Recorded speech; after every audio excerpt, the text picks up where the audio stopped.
وہ پچھلے 3.5 گھنٹے سے اپنی باری کی منتظر تھی۔ مارے بھوک کے اس کے پیٹ میں جیسے چڑیا گھر دوڑ رہا تھا۔ آنتیں الگ اینٹ کر بس کل پڑنے کو تھیں۔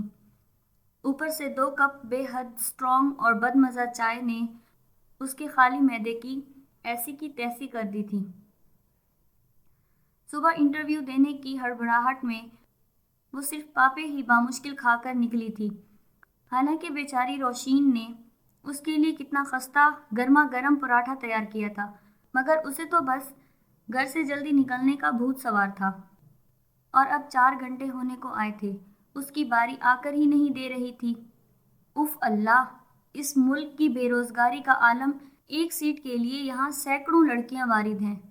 آئزل منہ ہی منہ میں اپنے اطراف میں نگاہیں دوڑا کر خود سے بولی، مگر دوسرے ہی لمحے اس نے اپنے خیالات کی خود ہی تردید کر دی۔ ان میں سے زیادہ تر لڑکیاں برانڈڈ لان کے اسٹائلش سوٹ میں اپنے قیمتی پرس لیے ہر تھوڑی دیر بعد اپنا میک اپ ٹھیک کر رہی تھیں۔ لگتا تو نہیں ہے کہ یہ لڑکیاں ضرورت مند ہیں۔ 6-7 ہزار کا سوٹ پہن کر یہاں انٹرویو دینے آئی ہیں، سب شوقین لگتی ہیں۔ یا اللہ، کہیں ان میں سے تو کوئی لڑکی سلیکٹ ہو کر مجھ جیسی ڈیزرونگ لڑکی کا حق نہ مار دے، آئزل بے ساختہ دل میں خود سے بولی۔ ابھی وہ مزید کچھ سوچتی کہ ریسیپشن میں موجود لڑکی نے بآواز بلند اس کا نام پکارا، مس آئزل حسن۔ وہ بے اختیار چونک کر فوراً اپنی نشست سے اٹھ کھڑی ہوئی۔ جی، میں ہوں آئزل حسن۔ اس کے اس انداز پر کئی لڑکیوں نے سوالیہ نگاہوں سے اسے دیکھا تو وہ تھوڑی خفیف سی ہو گئی۔ پھر بے اختیار اس کی نگاہیں اپنے لان کے سستے سے سوٹ پر پڑی جو اس وقت اس نے زیب تن کیا ہوا تھا۔ پہناوے سے کیا ہوتا ہے؟ انسان کا اصل حسن تو اس کی خود اعتمادی اور کردار کی پختگی ہوتی ہے۔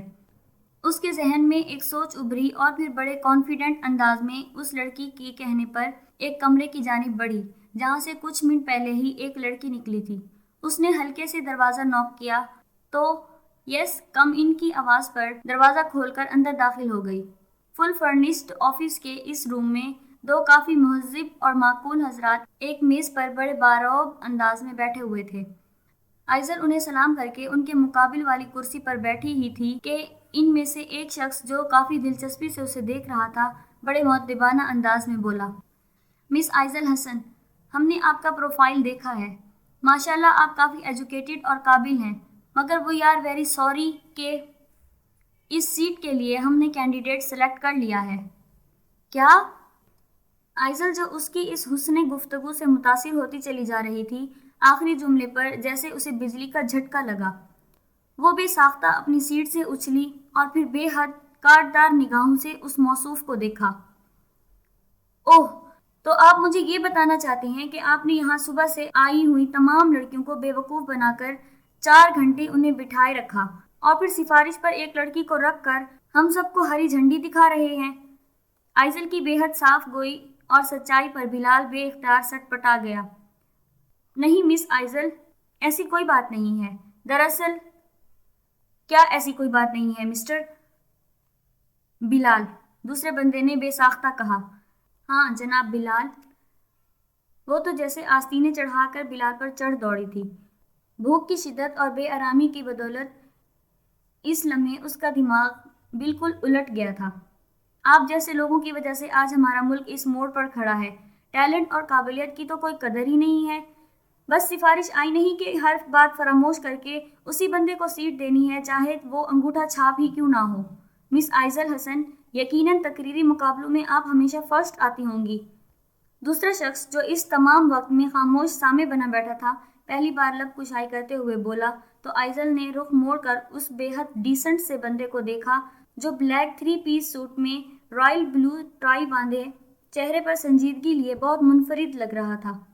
آپ کا تجربہ بالکل ٹھیک ہے سر، میں ہمیشہ اول آتی رہی ہوں، مگر کاش آپ جیسے لوگ ہم جیسے اول آنے والوں کی قدر کرتے، انہیں ان کا جائز مقام دیتے، تو شاید ہمیں دوسروں کے آگے ہاتھ پھیلانے کی ضرورت نہ پڑتی۔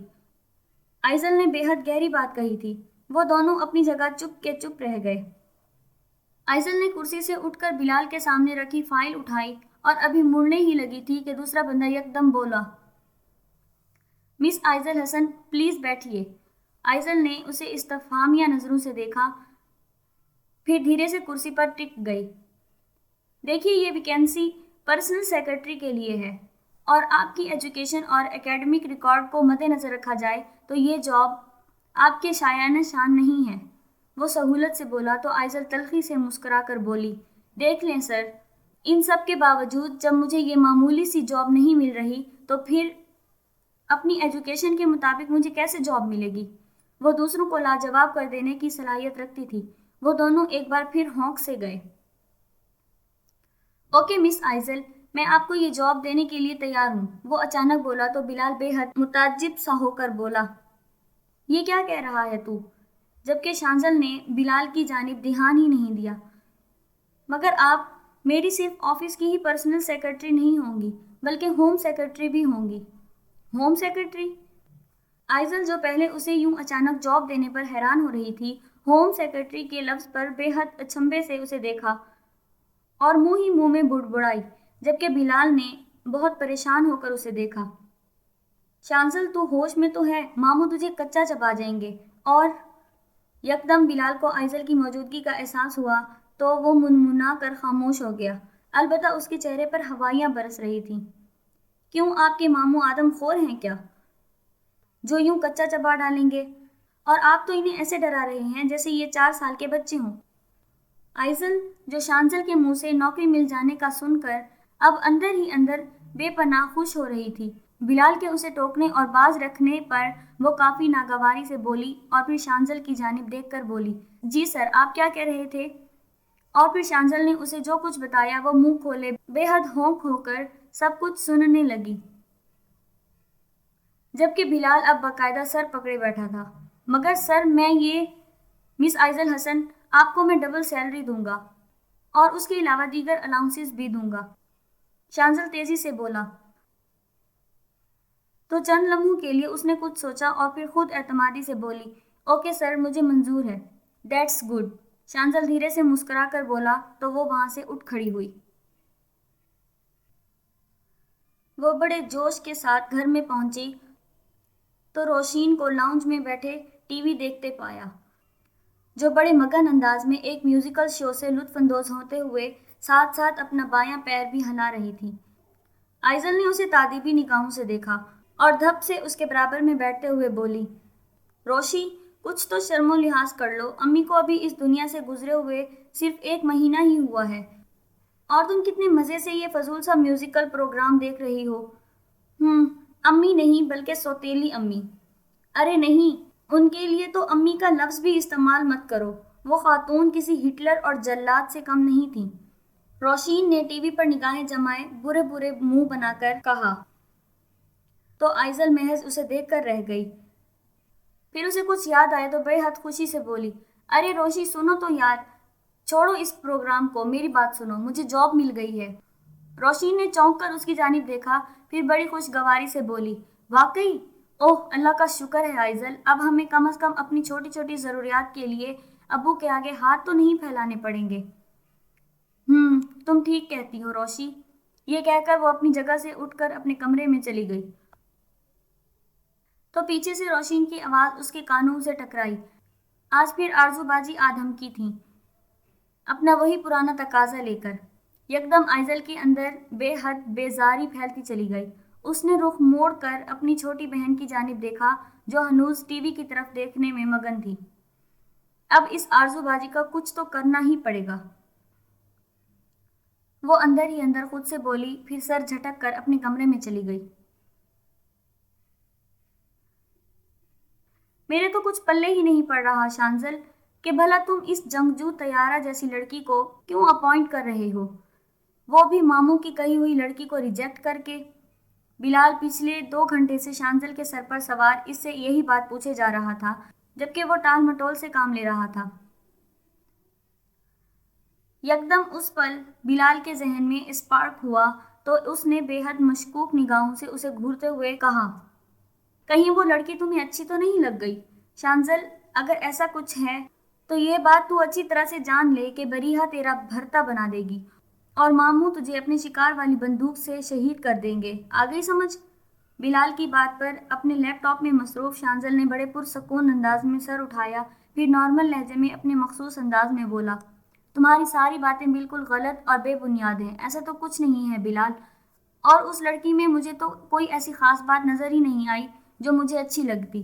شانزل کی وضاحت پر بلال نے ایک اطمینان آمیز سانس لیا، پھر کچھ سوچ کر بڑی دلکشی سے بولا، خیر اب ایسی بھی کوئی بات نہیں ہے، وہ لڑکی کافی کیوٹ اور اٹریکٹیو تھی، مگر لباس وغیرہ سے اس کی شخصیت کچھ دب رہی تھی، وگرنہ وہ ذرا ٹپ ٹاپ ہو کر آتی تو تمہاری بریحہ اس کے سامنے پانی بھرتی نظر آتی۔ میری جان، یہی تو خوبی ہے دولت میں اور روپے پیسے میں، اگر بھکاری کو بھی مل جائے تو بادشاہوں جیسی آن بان شان ہو جاتی ہے۔ میرے دوست، دولت چیز ہی ایسی ہے۔ شانزل، تمہیں دولت سے بہت محبت ہے نا؟ آف کورس ڈیئر، دولت، روپیہ، پیسہ، اسے کون ناپسند کرتا ہے؟ وہ اپنے کام میں مگن ہنوز نارمل لہجے میں بولا، بلال تم جانتے ہو نا میری پیدائش اس گھر میں ہوئی ہے جہاں دولت اس گھر کی باندھی تھی، میں سونے کا چمچہ منہ میں لے کر پیدا ہوا ہوں، ان لگژریز کا بچپن سے عادی ہوں، اور پاپا کے بزنس کی گرتی ساخت اور کرائسس سے تم بھی اچھی طرح واقف ہو۔ میری بریحہ سے شادی اپنے بزنس کو اسٹیبلش کرنے کے لیے محض ایک ڈیل ہے، اور میرے خیال میں اس میں کوئی حرج بھی نہیں ہے۔ مگر شانزل، کیا تم یہ نہیں جانتے کہ بریحہ کی نگاہ میں تمہاری کیا عزت ہوگی؟ وہ ہمہ وقت تمہیں اپنی دولت کا تانا دے کر تمہیں لیٹ ڈاؤن کرتی رہے گی، وہ اپنی برتری جتائے گی اور تمہیں اپنی مرضی کے مطابق ہانکنے کی کوشش کرے گی۔ سو واٹ ڈیئر، شادی کے بعد سب لڑکیاں یہی کرتی ہیں، تانے دینا، اپنی مرضی چلانا اور خود کو عاقل و فاضل سمجھنا، یہی تو کرتی ہیں۔ شانزل کندھے اچکا کر بے پرواہی سے بولا تو بلال اچھا خاصا چڑ گیا۔ تمہیں تو سمجھانے سے بہتر ہے کہ بندہ اپنا سر کسی دیوار سے پھوڑ لے۔ شانزل بلال کے جلے بھنے انداز پر کہکا لگا کر ہنس دیا۔ وہ کچی نیند میں ڈوبی الٹے سیدھے خوابوں کے زیر اثر اپنے بستر پر محو آرام تھی کہ موبائل کی تیز بیپ نے اسے حال کی دنیا میں بڑی بے دردی سے لاپٹخا۔ بے تحاشا ہڑبڑا کر وہ اٹھ بیٹھی، پھر ذرا سنبھلی تو بڑی بیزاری سے اپنے بستر پر پڑے سیل فون کو اٹھا کر اپنے کان سے لگا کر ہیلو کہا۔ ہیلو جان عاطف، کیسی ہو تم؟ اسپیکر سے عاطف کی آواز اس کی سماعت سے ٹکرائی۔ تم کتنے ڈھیٹ اور بےغیرت ہو عاطف، میں نے تمہیں کتنی بار منع کیا ہے کہ مجھے فون مت کیا کرو، آخر تمہیں میری بات سمجھ میں کیوں نہیں آتی؟ آئزل دانت کچ کچا کر بولی تو عاطف ایک دلکش ہنسی ہنس کر بولا، یاد کرو آئزل ڈیئر، وہ تم ہی تھیں جو میری ایک فون کال کا کیسے پاگلوں کی طرح انتظار کرتی تھی۔ ہاں وہ میں ہی تھی، اور واقعی میں پاگل بھی تھی، تم جیسے گھونچو کا انتظار بھی کرتی تھی، مگر اپنی اس حماقت اور بے وقوفی کو کھلے دل سے تسلیم کر کے خود کو بارہا لعنت و ملامت بھی کر چکی ہوں۔ تم سے دوستی اور تمہاری چاہ میری زندگی کی سنگین غلطی تھی۔ عاطف تم میرا ماضی ہو، اور میں اپنے ماضی کو بہت پہلے دفن کر چکی ہوں، سمجھے؟ یہ کہہ کر اس نے بے حد غصے میں فون بند کر دیا، اور اس پل اس کا تنفس مارے غصے کے بے حد تیز ہو گیا تھا۔ وہ گہری گہری سانسیں لے کر خود کو کمپوز کرنے لگی کہ اسی دم میسج کی ٹون بجی۔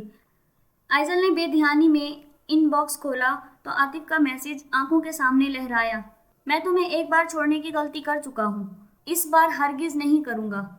عاطف کے ان جملوں پر آئزل اپنے ہونٹوں کو غصے سے بھینچ کر رہ گئی، اور اندر ہی اندر بے حد ناگواری اور بیزاری پھیلتی چلی گئی۔